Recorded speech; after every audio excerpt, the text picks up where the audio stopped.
بۆ یەکەمین جار لەسەر ئاستی کوردستان و عێراق گەورەترین هۆڵی یاری جومناستیک لە شاری سلەیمانی کرایەوە. هۆڵەکە لەسەر ڕووبەری 700 مەتر دروست کراوە و سەرجەم پێداویستیەکانیشی لەسەر ئاستی جیهان باوەڕ پێکراوە. جگە لە فێرکاریش پاڵەوانێتیە نێودەوڵەتیەکانی تێدا ئەنجام دەدرێت.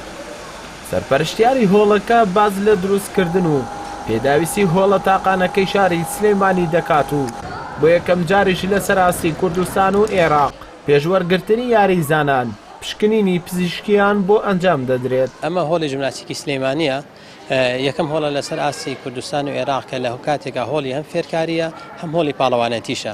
ئەتوانرێت لێرە پاڵەوانەتی وڵاتە عەرەبیەکان پاڵەوانەتی عێراقی تیا بەجێبێنن لەبەرەوەی پێوانەی جیازەکان هەمان پێوانن کە لە نێودەوڵەتیا بەکارهێنرێ. مواصفاتی جیازەکان هەمان مواصفاتن کە بەکارهێنرێ. لە ڕووی کوالێتی جیازەوە هەمووی بە تەڵەبیات دروستکراوە کە بگونجێت لەگەڵ مناڵانی ئێمە مۆسم ڕوونەی ئەو جیازانە نەرمیان.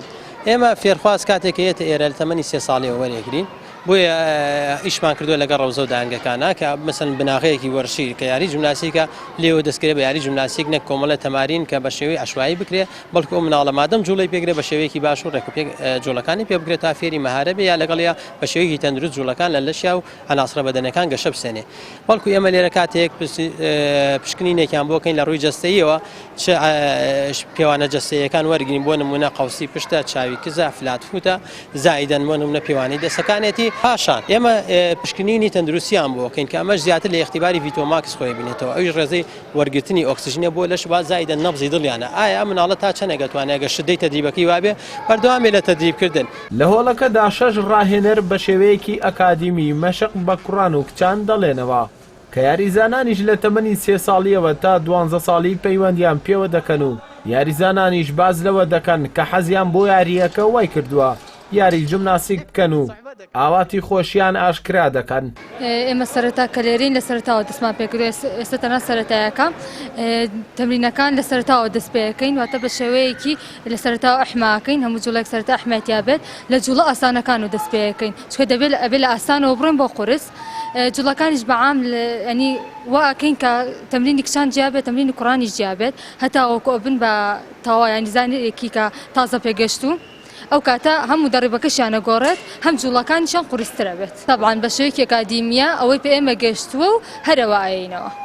بەڵێ زۆرم حەز لە وەرزشیە بۆیە هاتمە جومناستیک مەڵبژار و هەروەها سپاسی مامۆستاکان مەگەم کە توانیان فێری هەندێشتمان بکەن. حەزەکەم کە گەورە بووم بم بە یارزانێکی نێودەوڵەتی و لە جامی نێودەوڵەتی و جامە نێودەوڵەتیەکان بەشداری بکەم.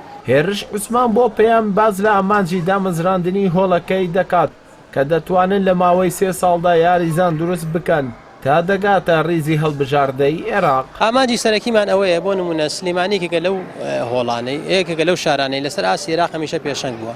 ئەم هۆڵەش خۆشبەختانە یەکەم هۆڵە لەسەر ئاسی عێراق کە ئەکرێتەوە لە ڕووی کوتم هەم تعلیمی و ئاشمانەوێ سلەیمانی یەکێ بێ لەو شارانەی کە هەمیشە پێشەنگ بۆ لە یاری جومناستیکا پێشەنگ بێ لەسەر ئاسی عێراق و وە لە داهاتووە ئینشەڵڵا فێرخوازەکانمان بچنە ئاستی یاریزانانی عێراق و دەرەوەی عێراق.